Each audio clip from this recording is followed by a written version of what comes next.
आज पूर्णिमा का व्रत है, इसलिए मैं आपको पूर्णिमा की कथा श्री सत्यनारायण भगवान की कथा सुना रहा हूँ।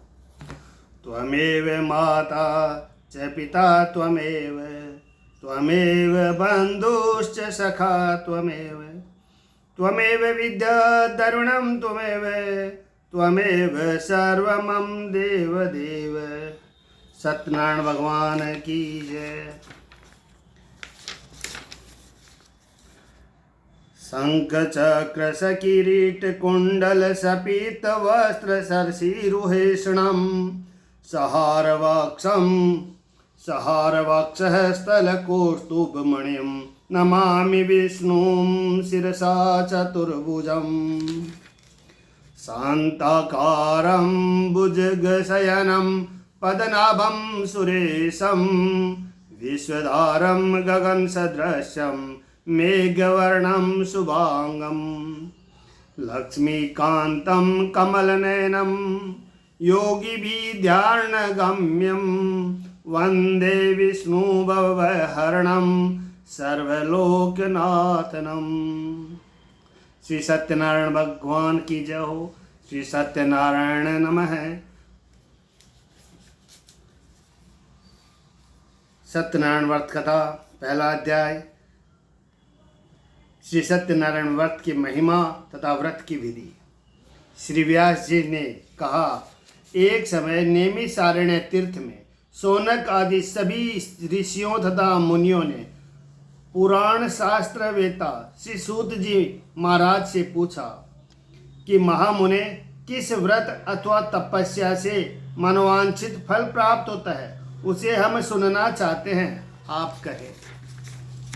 श्री सूत जी बोले, इस प्रकार देव ऋषि नारद जी के द्वारा भी पूछे जाने पर भगवान कमलापति ने उनसे जैसा कहा था उसे कह रहा हूँ, आप लोग सावधान होकर सुने। एक समय योगी नारद जी लोगों की कल्याण की कामना से विविध लोकों में भ्रमण करते हुए मृत्यु लोक में आए और यहाँ उन्होंने अपने कर्म फल के अनुसार नाना योनियों में उत्पन्न सभी प्राणियों को अब अनेक प्रकार के क्लेश दुख भोगते हुए देखा तथा किस उपाय से उनके दुखों का सुनिश्चय रूप से नाश हो सकता है, ऐसा मन में विचार करके वे विष्णु लोक को गए। वहाँ 4 भुजाओं वाले और शंख चक्र गदा पद्म तथा वनमाला से विभूषित शुक्ल वर्ण भगवान नारायण दर्शन कर उन्होंने देवादेव की स्तुति की। देवादिदेव के वे स्तुति करने लगे।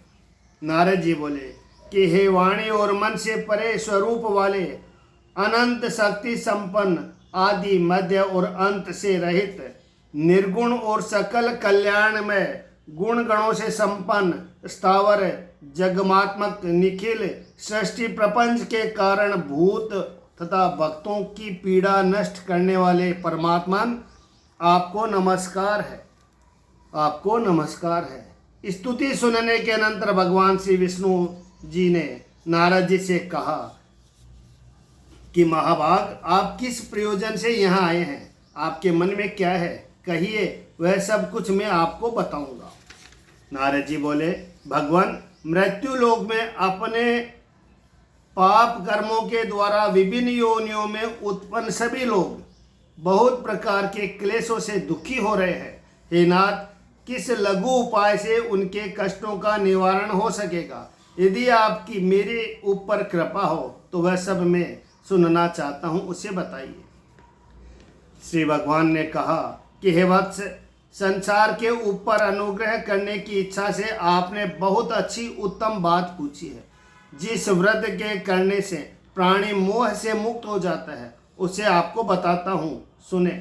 हे वत्स, स्वर्ग और मृत्यु लोक में दुर्लभ भगवान सत्यनारायण का एक महान पुण्यप्रद व्रत है। आपके स्नेह के कारण इस समय मैं उसे कह रहा हूँ। अच्छी प्रकार विधि विधान से भगवान सत्यनारायण का व्रत करके मनुष्य शीघ्र ही सुख प्राप्त कर परलोक में मोक्ष प्राप्त कर सकता है। भगवान की ऐसी वाणी सुनकर नारद मुनि ने कहा कि हे प्रभु, इस व्रत को करने का क्या फल है, इसका विधान क्या है, इस व्रत को किसने किया और कब इसे करना चाहिए, यह सब विस्तार पूर्वक बतलाइए। श्री भगवान ने कहा, यह सत्यनारायण भगवान का व्रत है, दुख शोक आदि का शमन करने वाला, धन धान्य की वृद्धि करने वाला, सौभाग्य और संतान देने वाला तथा सर्वत्र विजय प्रदान करने वाला है।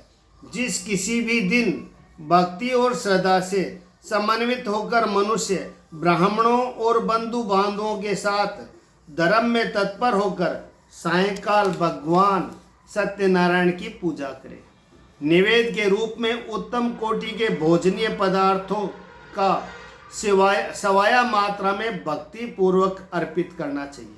केले का फल, घी, दूध, गेहूं का चूर्ण अथवा गेहूं के चूर्ण के अभाव में साठी यानी चावल का चूर्ण, शक्कर, बंधु बांधवों के साथ श्री सत्यनारायण भगवान की कथा सुनकर ब्राह्मण को दक्षिणा देनी चाहिए। तदंतर बंधु बांधवों के साथ ब्राह्मणों को भोजन कराना चाहिए। भक्ति पूर्वक प्रसाद ग्रहण करके नृत्य, गीत आदि का आयोजन करना चाहिए। तदंतर भगवान श्री सत्यनारायण का स्मरण करते हुए अपने घर जाना चाहिए। ऐसा करने से मनुष्य की अभिलाषा अवश्य ही पूर्ण होती है। विशेष रूप से कलयुग में पृथ्वीलोक में यह सबसे छोटा सा उपाय है। सत्यनारायण भगवान की कथा का पहला अध्याय पूरा हुआ। दूसरा अध्याय निर्धन ब्राह्मण और काष्ठ क्रेता की कथा है। श्री सूत जी बोले कि हे द्विजों, अब मैं पुनः पूर्व काल में जिसने इस सत्यनारायण भगवान का व्रत को किया था उसे भली भांति विस्तार पूर्वक कहूँगा। रमणीय काशी नामक नगर में कोई अत्यंत निर्धन ब्राह्मण रहता था। भूख और प्यास से व्याकुल होकर वह प्रतिदिन पृथ्वी पर भटकता रहता था। ब्राह्मण प्रिय भगवान ने उसे दुखी ब्राह्मण को देखकर वृद्ध ब्राह्मण का रूप धारण करके उसे द्विज से आदर पूर्वक पूछा कि हे विप्र, प्रतिदिन अत्यंत दुखी होकर तुम किसके लिए पृथ्वी पर भ्रमण करते रहते हो? हे द्विज श्रेष्ठ, यह सब बतलाओ, मैं सुनना चाहता हूँ। ब्राह्मण बोला, प्रभु, मैं अत्यंत दरिद्र ब्राह्मण हूँ और भिक्षा के लिए पृथ्वी पर घूमा करता हूँ। यदि मेरी इस दरिद्रता को दूर करने का आप कुछ उपाय जानते हो तो कृपा पूर्वक बतलाइए। वृद्ध ब्राह्मण ने कहा कि हे ब्राह्मण देव, सत्यनारायण भगवान विष्णु अभिष्ट फल को देने वाले हैं। हे विप्र, तुम उनका व्रत एवं पूजन करो, जिसे करने से मनुष्य सभी दुखों से मुक्त हो जाता है। और व्रत के विधान को भी ब्राह्मण से यत्न पूर्वक कहकर वृद्ध ब्राह्मण रूपधारी भगवान श्री सत्यनारायण वहीं पर अंतर ध्यान हो गए। वृद्ध ब्राह्मण ने जैसा कहा है उस व्रत को अच्छी प्रकार से वैसे ही करूँगा, यह सोचते हुए उस ब्राह्मण को रात में नींद नहीं आई। तदंतर प्रातःकाल उठकर सत्यनारायण भगवान का व्रत करूँगा ऐसा संकल्प करके वह ब्राह्मण भिक्षा के लिए चल पड़ा। उस दिन ही ब्राह्मण को भिक्षा से बहुत सा धन प्राप्त हुआ। उसी धन से उसने बंधु बांधवों के साथ भगवान सत्यनारायण का व्रत किया। इस व्रत के प्रभाव से वह श्रेष्ठ ब्राह्मण सभी दुखों से मुक्त होकर समस्त संपत्तियों से संपन्न हो गया। उस दिन से लेकर प्रत्येक महीने उसने यह व्रत किया। इस प्रकार भगवान सत्यनारायण के इस व्रत को करके वह श्रेष्ठ ब्राह्मण सभी पापों से मुक्त हो गया और उसने दुर्लभ मोक्ष पद को प्राप्त किया। हे विप्र, पृथ्वी पर जब भी कोई मनुष्य श्री सत्यनारायण भगवान का व्रत करेगा उसी समय उसके समस्त दुख नष्ट हो जाएंगे। हे ब्राह्मणों, इस प्रकार भगवान नारायण ने महात्मा नारद जी से जो कुछ पूछा मैंने वह सब आप लोगों को कह दिया। आगे अब और क्या कहूँ? ऋषियों ने कहा, हे मुने, इस पृथ्वी पर उस ब्राह्मण से सुने हुए इस व्रत को किसने किया, हम वह सब सुनना चाहते हैं। उस व्रत पर हमारी श्रद्धा हो रही है। श्री सूत जी बोले कि हे मुनियों, पृथ्वी पर जिसने यह व्रत किया उसे आप लोग सुने। एक बार वह द्विज श्रेष्ठ अपनी धन संपत्ति के अनुसार बंधु बांधवों तथा परिवारजनों के साथ व्रत करने के लिए उद्यत हुआ। इसी बीच एक लकड़हारा वहां आया और लकड़ी बाहर रखकर उस ब्राह्मण के घर के अंदर गया। प्यास से व्याकुल वह उस ब्राह्मण को व्रत करता हुआ देख प्रणाम करके उससे बोला कि हे प्रभु, आप यह क्या कर रहे हैं? इसके करने से किस फल की प्राप्ति होती है? विस्तार पूर्वक मुझसे कहिए। विप्र ने कहा, यह सत्यनारायण भगवान का व्रत है जो सभी मनोरथों को प्रदान करने वाला है। उसी के प्रभाव से मुझे यह सब महान धन धान्य आदि प्राप्त हुआ है। जल पीकर प्रसाद ग्रहण करके वह नगर चला गया। सत्यनारायण देव के लिए मन में ऐसा सोचने लगा कि आज लकड़ी बेचने से जो धन प्राप्त होगा उसी धन से भगवान सत्यनारायण का श्रेष्ठ व्रत करूंगा। इस प्रकार मन से चिंतित करता हुआ लकड़ी को मस्तक पर रखकर उस सुंदर नगर में गया जहां धन संपन्न लोग रहते थे। उस दिन उसने लकड़ियों का दुगना मूल्य प्राप्त हुआ। तदंतर प्रसन्न हृदय होकर वह पके हुए केले का फल, शक्कर, घी, दूध, गेहूं का चूर्ण सवाया मात्रा में लेकर अपने घर गया। तत्पश्चात उसने अपने बांधुओं को बुलाकर विधि विधान से भगवान श्री सत्यनारायण का व्रत किया। उस व्रत के प्रभाव से वह धन पुत्र से संपन्न हो गया और इस लोक में अनेक सुखों को भोगकर अंत में सत्यपुर बैकुंठ लोक को चला गया। इस प्रकार श्री स्कंद पुराण के अंतर्गत रेखाखंड में श्री सत्यनारायण व्रत कथा का यह दूसरा अध्याय पूरा हुआ। जय बोलो सत्यनारायण भगवान की जय। तीसरा अध्याय, राजा उल्कामुख, साधु वणिक और लीलावती कलावती की कथा। श्री सूत जी बोले, श्रेष्ठ मुनियों, अब मैं पुनः आगे की कथा कहूँगा, आप लोग सुने। प्राचीन काल में उल्कामुख नाम का एक राजा था। वह जितेंद्रिय, सत्यवादी और अत्यंत बुद्धिमान था। वह विद्वान राजा प्रतिदिन देवालय जाता और ब्राह्मणों को धन देकर संतुष्ट करता था। कमल के समान मुख वाली उसकी धर्म पत्नी शील, विनय और सौंदर्य आदि गुणों से संपन्न तथा पति परायण थी। राजा एक दिन अपनी धर्म पत्नी के साथ भद्रशिला नदी के तट पर श्री सत्यनारायण भगवान का व्रत कर रहा था। उसी समय व्यापार के लिए अनेक प्रकार की पुष्कल धनराशि से संपन्न एक साधु वाणिक वहां आया। भद्रशिला नदी के तट पर नाव को स्थापित कर वह राजा के समीप गया और राजा को उस व्रत के दीक्षित देखकर विनय पूर्वक उसने पूछने लगा। साधु ने कहा, राजन, आप भक्ति युक्त चित्त से यह क्या कर रहे हैं? कृपया वह सब बताइए, इस समय मैं सुनना चाहता हूँ। राजा बोले कि है साधु, पुत्र आदि की प्राप्ति की कामना से अपने बंधु बांधवों के साथ में अतुल तेज संपन्न भगवान विष्णु का व्रत एवं पूजन कर रहा हूँ। राजा की बात सुनकर साधु ने आदर पूर्वक कहा, राजन, इस विषय में आप मुझे सब कुछ विस्तार से बतलाइए। आपके कथा अनुसार मैं व्रत एवं पूजन करूँगा। मुझे भी संतति नहीं है, इससे अवश्य ही संतति प्राप्त होगी। ऐसा विचार कर वह व्यापार से निवृत्त हो आनंद पूर्वक अपने घर आया। उसने अपने भार्या से संतति प्रदान करने वाले इस सत्य व्रत को विस्तार पूर्वक बताया तथा जब मुझे संतति की प्राप्त होगी तब मैं इस व्रत को करूँगा। इस प्रकार उस साधु ने अपनी भार्या लीलावती से कहा। एक दिन उसकी लीलावती नामक सती साध्वी भार्या पति के साथ आनंद चित्त से ऋतुकालीन धर्माचरण में प्रवृत्त हुई और भगवान श्री सत्यनारायण की कृपा से उसकी वह भार्या गर्भिणी हुई। 10वें महीने में उससे कन्या रत्न उत्पन्न हुई और वह शुक्ल पक्ष की चंद्रमा की भांति दिन प्रतिदिन बढ़ने लगी। उस कन्या का नाम कलावती यह नाम रखा गया। इसके बाद एक दिन लीलावती ने अपने स्वामी से मधुर वाणी से कहा, आप पूर्व में संकल्पित श्री सत्यनारायण भगवान के व्रत को क्यों नहीं कर रहे हैं?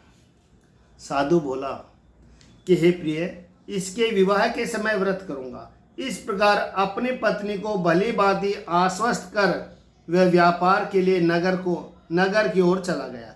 इधर कन्या कलावती पिता के घर में बढ़ने लगी। तदंतर धर्मज्ञ साधु ने नगर में सखियों के साथ क्रीड़ा करती हुई अपनी कन्या को विवाह योग्य देखकर आपस में मंत्रणा करके कन्या के विवाह के लिए श्रेष्ठ वर का अन्वेषण करो, ऐसा दूत से कहकर शीघ्र ही उसे भेज दिया। उसकी आज्ञा प्राप्त करके दूत कांचन नामक नगर में गया और वहां से एक वणिक पुत्र को लेकर आया। उस साधु ने उस वणिक के पुत्र को सुंदर और गुणों से संपन्न देखकर अपनी जाति के लोगों और बंधु बांधवों के साथ संतुष्ट चित्त हो विधि विधान से वणिक पुत्र के हाथ में कन्या का दान कर दिया। उस समय वह साधु वणिक दुर्भाग्यवश भगवान का वह उत्तम व्रत भूल गया। पूर्व संकल्प के अनुसार विवाह के समय में व्रत न करने के कारण भगवान उस पर रुष्ट हो गए। कुछ समय के पश्चात अपने व्यापार कर्म में कुशल व साधु वाणिक काल की प्रेरणा से अपने दामाद के साथ व्यापार करने के लिए समुद्र के समीप स्थित रत्नासारपुर नामक सुंदर नगर में गया और अपने श्री संपन्न दामाद के साथ वहां व्यापार करने लगा। तदंतर वे दोनों राजा चंद्रकेतु के रमणीय उस नगर में गए। उसी समय भगवान श्री सत्यनारायण ने उसे भ्रष्ट प्रतिज्ञा देखकर उसे दारुण कठिन और महान दुख प्राप्त होगा यह श्राप दे दिया। एक दिन एक चोर राजा चंद्रकेतु के धन को चुराकर वहां आया जहां दोनों वाणिक स्थित थे। वह अपने पीछे दौड़ते हुए दूतों को देखकर भयभीत चित्त से धन वहीं छोड़कर शीघ्र ही छिप गया। इसके बाद राजा के दूत वहां आ गए जहां वह साधु वाणिक था। वहां राजा के धन को देखकर वे दूत उन दोनों वाणिक पुत्रों को बांध कर ले आए और हर्षपूर्वक दौड़ते हुए राजा से बोले कि प्रभु, हम 2 चोर पकड़ लाए हैं, इन्हें देखकर आप आज्ञा दें। राजा की आज्ञा से दोनों शीघ्र ही दृढ़ता पूर्वक बांधकर बिना विचार के महान कारागार में डाल दिए गए। भगवान सत्यदेव की माया से किसी ने उन दोनों की बात नहीं सुनी और राजा चंद्रकेतु ने उन दोनों को धन भी ले लिया। उन भगवान के श्राप से वाणिक के घर में उसकी भार्या भी अत्यंत दुखित हो गई और उसके घर में सारा का सारा जो धन था वह चोर ने चुरा लिया। वह लीलावती शारीरिक और तथा मानसिक पीड़ा से युक्त, भूख और प्यास से दुखी हो अन्न की चिंता में दर दर भटकने लगी। कलावती कन्या भी भोजन के लिए इधर उधर प्रतिदिन घूमने लगी। एक दिन सुधा से पीड़ित हो वह कलावती एक ब्राह्मण के घर गई। वहां जाकर उसने श्री सत्यनारायण भगवान के व्रत पूजन को देखा। वहां बैठकर उसने कथा सुनी और वरदान मांगा। तदंतर प्रसाद ग्रहण करके वह कुछ रात होने पर घर गई। माता लीलावती ने कलावती कन्या से प्रेम पूर्वक पूछा कि पुत्री, रात में तू कहाँ रुक गई थी? तुम्हारे मन में क्या है? कलावती कन्या ने तुरंत माता से कहा, माँ, मैंने एक ब्राह्मण के घर में मनोरथ प्रदान करने वाला व्रत देखा है। कन्या की उस बात को सुनकर वह वाणिक की भार्या व्रत करने को उद्यत हुई और प्रसन्न मन से उस साध्वी ने बंधु बांधवों के साथ भगवान श्री सत्यनारायण का व्रत किया तथा इस प्रकार प्रार्थना की, भगवान, आप हमारे पति और जमात के अपराध को क्षमा करें, वे दोनों अपने घर शीघ्र आ जाए। इस व्रत से भगवान सत्यनारायण पुनः संतुष्ट हो गए तथा उन्होंने नृपश्रेष्ठ चंद्रकेतु को स्वप्न में दिखाया और स्वप्न में कहा कि नृपश्रेष्ठ, प्रातःकाल दोनों वाणिकों को छोड़ दो और वह सारा धन भी दे दो जो तुमने उनसे इस समय ले लिया है, अन्यथा राज्य, धन और पुत्र से तुम्हारा सर्वनाश कर दूंगा। राजा से स्वप्न में ऐसा कहकर भगवान सत्यनारायण अंतर ध्यान हो गए। इसके अनंतर प्रातःकाल राजा ने अपने सभासदों के साथ सभा के मध्य बैठकर अपना स्वप्न लोगों को बताया और कहा, दोनों बंदी वाणिक पुत्रों को शीघ्र ही मुक्त कर दो। राजा की ऐसी बात सुनकर वे राजपुरुष दोनों महाजनों को बंधन मुक्त करके राजा के सामने लाकर विनय पूर्वक बोले, महाराज, बेड़ी बंधन से मुक्त करके दोनों वाणिक पुत्र लाए गए हैं। इसके बाद दोनों महाजन वाणिक पुत्र नृपश्रेष्ठ चंद्रकेतु को प्रणाम करके अपने पूर्व वृत्तांत का स्मरण करते हुए भय विहीन हो गए और कुछ बोल न सके। राजा ने वाणिक पुत्रों को देखकर आदर पूर्वक कहा कि आप लोगों को प्रारब्धवश यह महान दुख प्राप्त हुआ है। इस समय अब कोई भय नहीं है। ऐसा कहकर उनकी बेड़ी खुलवाकर शोर कर्म आदि करवाया। राजा ने वस्त्र अलंकार देकर उन दोनों वाणिक पुत्रों को संतुष्ट किया तथा सामने बुलाकर वाणी द्वारा अत्यंत आनंदित किया। पहले जो धन लिया था उसे दूना करके दिया। तदंतर राजा ने पुनः उनसे कहा कि साधो, अब आप अपने घर को जाए। राजा को प्रणाम करके आपकी कृपा से हम जा रहे हैं। ऐसा कहकर उन दोनों महावेशियों ने अपने घर की ओर प्रस्थान किया। इस प्रकार श्री स्कंद पुराण के अंतर्गत रेखाखंड में श्री सत्यनारायण व्रत कथा का यह 3रा अध्याय पूरा हुआ। जय बोलो सत्यनारायण भगवान की जय। 4था अध्याय असत्य भाषण और भगवान के प्रसाद की अवहेलना का परिणाम है। श्री सूत जी बोले कि साधु वाणिक मंगलाचरण कर और ब्राह्मणों को धन देकर अपने घर नगर के लिए चल पड़ा। साधु के कुछ दूर जाने पर भगवान श्री सत्यनारायण की उसकी सत्यता की परीक्षा के विषय में जिज्ञासा हुई। साधो, तुम्हारे नाम में क्या भरा है? तब धन के मध्य में चूर दोनों महाजनों ने अवहेलना पूर्वक हंसते हुए कहा कि दंडी, क्यों पूछ रहे हो? क्या कुछ द्रव्य लेने की इच्छा है? हमारे नाम में तो लत्ता और पत्ते आदि भरे हैं। ऐसी निष्ठुर वाणी सुनकर तुम्हारी बात सत्य हो जाए, ऐसा कहकर दंडी सन्यासी का रूप धारण किए हुए भगवान कुछ दूर जाकर समुद्र के समीप बैठ गए। दंडी के चले जाने पर नित्य क्रिया करने के पश्चात उतारी हुई यानी जल के ऊपर की ओर उठी हुई नौका को देखकर साधु वाणिक अत्यंत आश्चर्य में पड़ गया और नाव में लता और पत्ते आदि को देखकर मूर्छित हो पृथ्वी पर गिर पड़ा। सचेत होने पर वाणिक पुत्र चिंतित हो गया। तब उसके दामाद ने इस प्रकार कहा, आप शोक क्यों करते हैं? दंडी ने श्राप दे दिया। इस स्थिति में वे ही चाहे तो सब कुछ कर सकते हैं, इसमें संशय नहीं है। अतः उन्हीं की शरण में हमें चले, वही मन की इच्छा पूर्ण होगी। दामाद यानी जामाद की बात सुनकर वह साधु वाणिक उनके पास गया और वहां दंडी को देखकर उसने भक्ति पूर्वक उन्हें प्रणाम किया तथा आदर पूर्वक कहने लगा, आपके सम्मुख मैंने जो कुछ कहा है, असत्य भाषण रूप अपराध किया है, आप मेरे इस अपराध को क्षमा करें।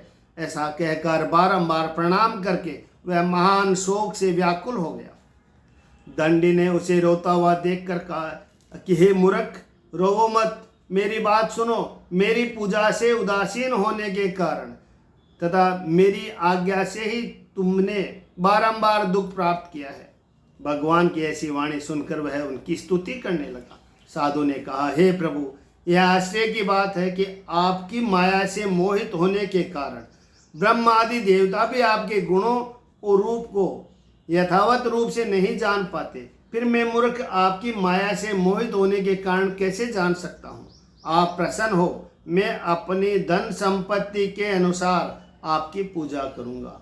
मैं आपकी शरण में आया हूँ। मेरा जो नौका में स्थित पुराना धन था उसकी तथा मेरी रक्षा करें। उस वाणी की भक्ति युक्त वाणी सुनकर भगवान जनार्दन संतुष्ट हो गए। भगवान हरि उसे अभीष्ट वर प्रदान करके वहीं अंतर्ध्यान हो गए।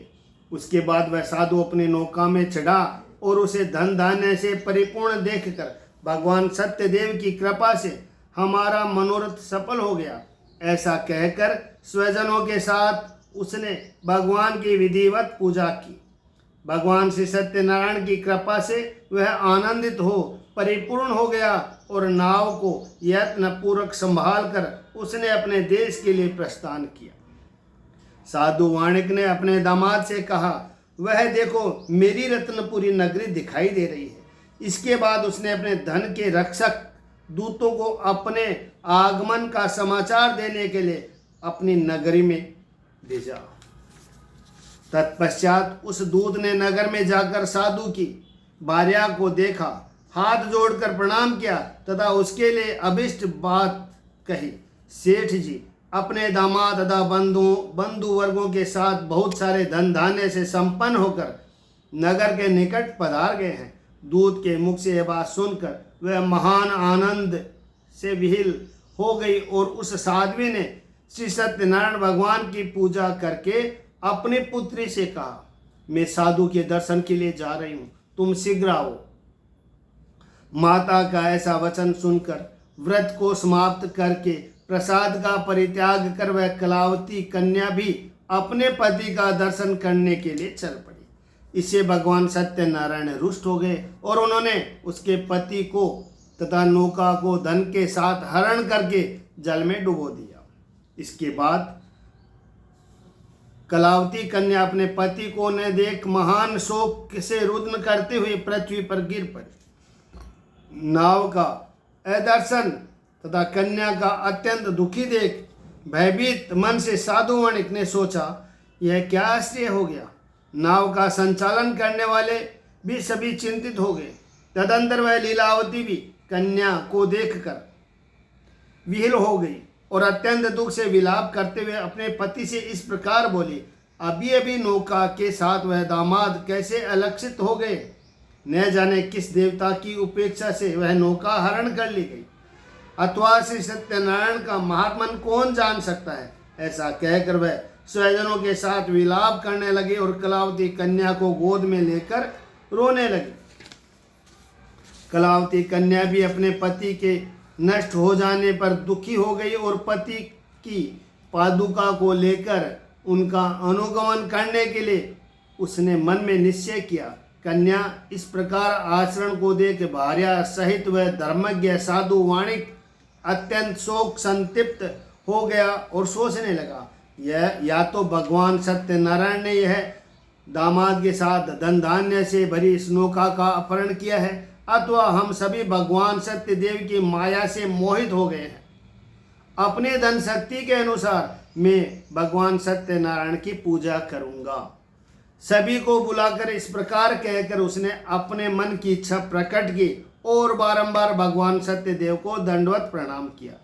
इससे दोनों के परिपालक भगवान सत्यदेव प्रसन्न हो गए। इससे दिनों के परिपालक भगवान सत्यदेव प्रसन्न हो गए। भक्तवत्सल्य भगवान ने कृपा पूर्वक कहा, तुम्हारी कन्या प्रसाद छोड़कर अपने पति को देखने चली आई है। निश्चय ही इस कारण उसका पति अदृश्य हो गया है। यदि घर जाकर प्रसाद ग्रहण करके वह पुनः आए तो हे साधु, तुम्हारी पुत्री पति को प्राप्त करेगी, इसमें संशय नहीं है। कन्या लीलावती भी आकाश मंडल से ऐसी वाणी सुनकर शीघ्र ही घर गई और उसने प्रसाद ग्रहण किया। पुनः आकर स्वजनों तथा अपने पति को देखा। तब कलावती कन्या ने अपने पिता से कहा, अब तो घर चले, विलंब क्यों कर रहे हैं। कन्या की यह बात सुनकर वाणिक पुत्र संतुष्ट हो गए और विधि विधान से भगवान सत्यनारायण का पूजन करके धन और बंधु बांधवों के साथ अपने घर गए। तदंतर पूर्णिमा तथा संक्रांति पर्वों पर भगवान सत्यनारायण का पूजन करते हुए इस लोक में सुख भोग कर अंत में सत्यपुर वैकुंठ लोक में चला गया। इस प्रकार श्री स्कंद पुराण अंतर्गत रेखा खंड में श्री सत्यनारायण व्रत कथा का यह चौथा अध्याय पूरा हुआ। जय बोलो सत्यनारायण भगवान की जय। पांचवा अध्याय राजा त्वंगध्वज और गोप गणों की कथा। श्री सूत जी बोले कि श्रेष्ठ मुनियों, अब इसके बाद में मैं दूसरी कथा कहूँगा, आप लोग सुने। अपनी प्रजा का पालन करने में तत्पर त्वंगध्वज नामक एक राजा था। उसने सत्यदेव के प्रसाद का परित्याग करके दुख प्राप्त किया। एक बार वह वन में जाकर और वहाँ बहुत से पशुओं को मारकर वट वृक्ष के नीचे आया। वहाँ उसने देखा कि गोपगण बंधु बांधों के साथ संतुष्ट होकर भक्ति पूर्वक भगवान सत्यदेव का पूजन कर रहे हैं। राजा यह देखकर भी उसका संपूर्ण धन धान्य एवं सभी 100 पुत्र नष्ट। राजा यह देखकर भी अहंकारवश न तो वहाँ गया और न उसने भगवान सत्यनारायण को प्रणाम ही किया। इसके बाद पूजन के अनंतर सभी गोपगण भगवान का प्रसाद राजा के समीप रखकर वहां से लौट गए और इच्छा अनुसार उन सभी ने भगवान का प्रसाद ग्रहण किया। इधर राजा के प्रसाद का परित्याग करने से बहुत दुख हुआ। इधर राजा को प्रसाद का परित्याग करने से बहुत दुख हुआ।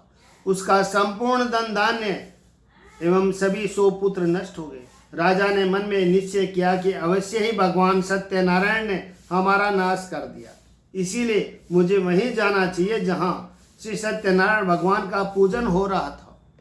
ऐसा मन में निश्चय करके वह राजा गोपगणों के समीप गया और उसने गोपगणों के साथ भक्ति श्रद्धा से युक्त होकर विधि पूर्वक भगवान सत्यदेव का पूजन की। भगवान सत्यदेव की कृपा से वह पुनः धन और पुत्रों से संपन्न हो गया तथा इस लोक में सभी सुखों का उपभोग कर अंत में सत्यपुर वैकुंठ को प्राप्त हुआ।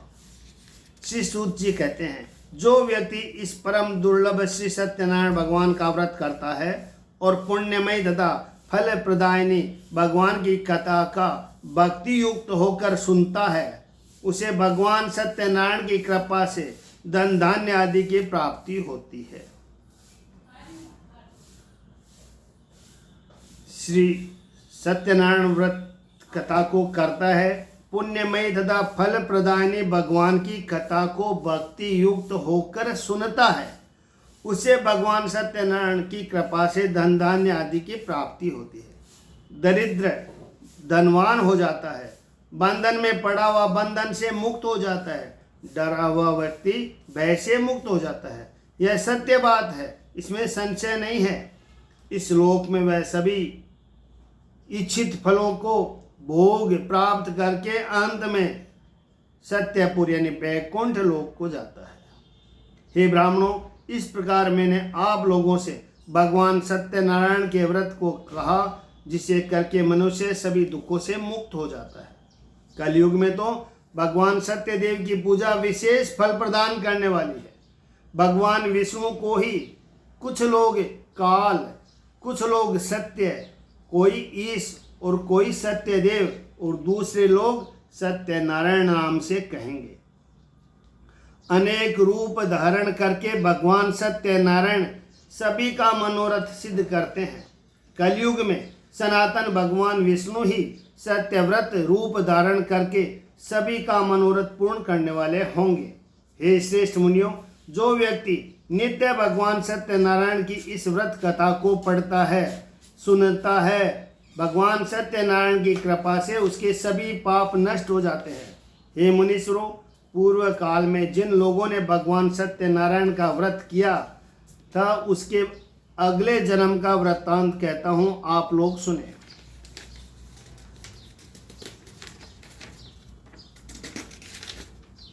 महान प्रजा संपन्न सतानंद नाम के ब्राह्मण सत्यनारायण भगवान का व्रत करने के प्रभाव से दूसरे जन्म में सुदामा नामक ब्राह्मण हुए और उस जन्म में भगवान श्री कृष्ण का ध्यान करके उन्होंने मोक्ष को प्राप्त किया। लक्कड़हारा भील गुहू का राजा हुआ और अगले जन्म में उसने भगवान श्री राम की सेवा करके मोक्ष को प्राप्त किया।